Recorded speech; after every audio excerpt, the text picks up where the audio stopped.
अभी कुछ दिन पहले एक न्यूज आई कि बैंक ऑफ बड़ौदा का सारा डेटा डार्क वेब पर लीक हो गया। बाद में उन्होंने लीपापोती कर दी कि देखो भाई ऐसा कुछ भी नहीं है, हम हाई लेवल कमेटी बनाकर ऑडिट करा रहे हैं और ये सारी चीजें सिर्फ न्यूज में है। अब यहाँ तक सब कुछ नॉर्मल था, पर पता है मेरे दिमाग की बत्ती कब जली जब सुप्रीम कोर्ट ने आरबीआई के लिए गाइडलाइंस जारी करी कि आप जल्दी से जल्दी एक एसओपी बनाओ। किस चीज के लिए? म्यूल अकाउंट्स और साइबर फ्रॉड से निपटने के लिए।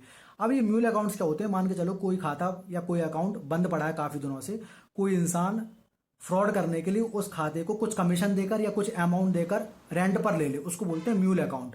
और एसओपी क्या होती है? मान के चलो हम किसी अधिकारी के पास जाते हैं तो उसके पास काम करने की रिटर्न गाइडलाइंस की उसके आधार पर ही वो सारा सारा काम करेगा, उसको बोलते हैं एसओपी यानी स्टैंडर्ड ऑपरेटिंग प्रोसीजर।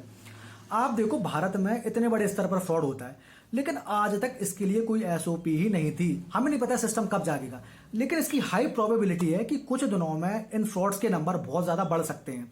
अगर ऐसा हमारे साथ होता है तो हम क्या कर सकते हैं? 1930 इस नंबर पर कॉल कर सकते हैं, कंप्लेंट कर सकते हैं, हमारा अकाउंट जल्दी से जल्दी फ्रीज करा सकते हैं, नजदीकी पुलिस स्टेशन कंप्लेंट कर सकते हैं।